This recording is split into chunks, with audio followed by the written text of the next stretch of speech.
Mark Zuckerberg, Jack Dorsey, and Sundar Pichai testifying before the House Energy and Commerce Committee tomorrow on misinformation on their platforms and what might be done about it. The CEOs releasing their testimony today. Facebook's Mark Zuckerberg saying, quote, "We are committed to keeping people safe on our services and to protecting free expression, and we work hard to set and enforce policies that meet those goals." Meanwhile, Twitter's Jack Dorsey says, quote, "Our efforts to combat misinformation, however, must be linked to earning trust. Without trust, we know the public will continue to question our enforcement actions." Joining me now are two members of the committee demanding answers, Representative Mark Vesey, a Democrat from Texas, and Representative Mark Wayne Mullin, a Republican from Oklahoma. Welcome to both of you. Representative Mullin, what's the most important thing that you think we can actually learn from this process, aside from sort of the posturing that we sometimes see here and the testimony that's already been written down? Well, one thing we don't want to hear is these CEOs, once again, just tell us excuses and say, we weren't aware of that and we'll get back to you. We've had them in front of the committee before. They've testified in front of us before. We were concerned about censoring at that point. They're protected by Section 230, and Section 230 is very open. It means that you're not monitoring the content. This goes back all the way to the public square where you literally hammered and nailed your messages down, and the people there that was providing the property or the post, they weren't held liable for what was said. We've extended Section 230 to these platforms because we seen it as the modern day public square. But what we've seen with Facebook, what we've seen with Google, what we've seen with Twitter, is that they are continuing to monitor what is said, and they're choosing to remove posts that they deem not acceptable. Well, that's not what Section 230 does. It provides an open platform, and they're not the ones to monitor that content.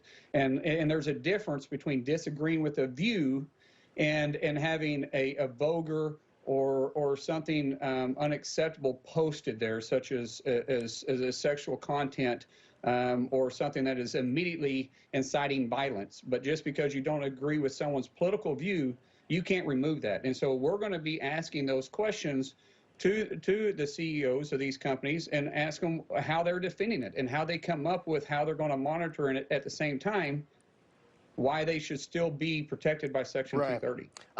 And Representative Vesey, the companies are going to say, we don't remove posts because of people's political opinions. As a matter of fact, the Democrats are arguing that we leave that stuff up too much. And as a matter of fact, we remove stuff when there's harm threatened to individuals, things like that. It seems everybody's attacking 230, but nobody seems to agree on how to fix it.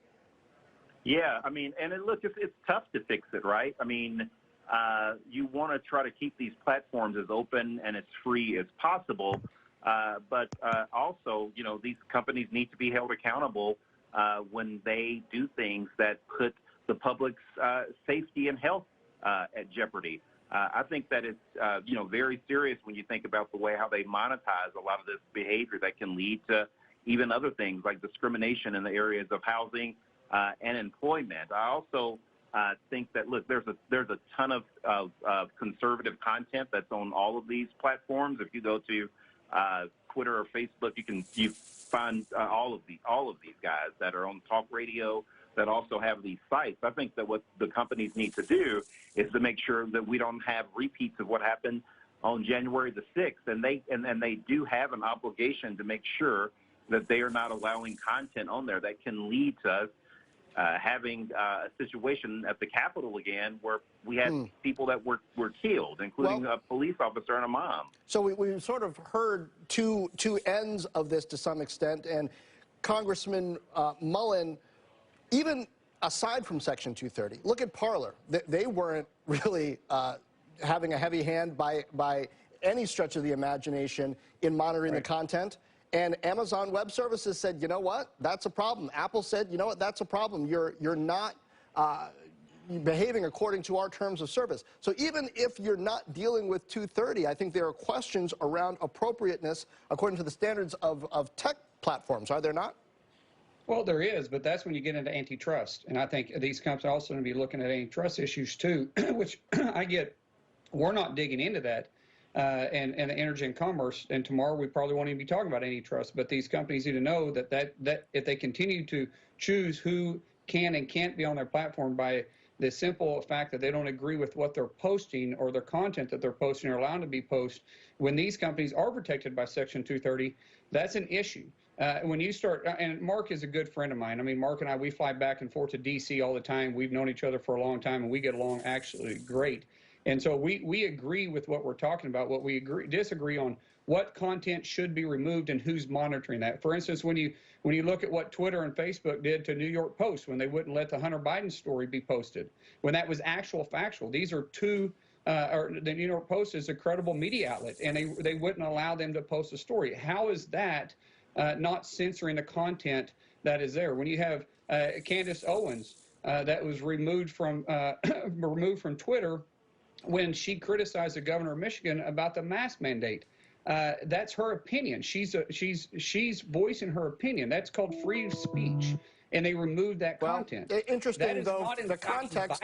We did have a known threat on the life of the governor of Michigan attached to those very sorts of comments. So I'm sure that's how the social networks would counter. But Candace Owens didn't post that. It wasn't her. But that's the environment in which it stood. Congressman VC, you know, clearly this, though you're friends, we're not coming to agreement here. What progress do you think can be made coming out of this hearing?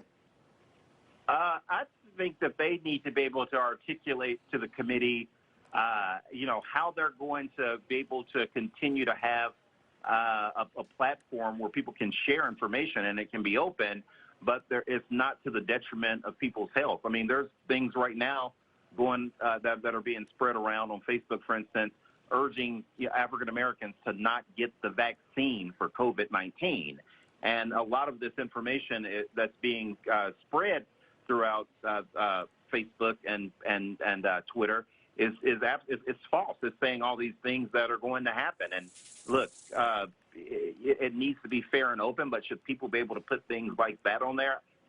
No, they shouldn't. I don't care if conservative content is on there. Again, there's a ton of conservative content on there, but I do think that when people are using it to weaponize lies and misinformation, then I think that the sites absolutely do have an obligation to pull it down, whether it's on the left or right. Yes. Well, Facebook has said as of last month that they aim to take down misinformation on vaccines. Not sure how that applies to opinions, but thank you, Congressman Mark VC and Congressman Mark Wayne Mullin.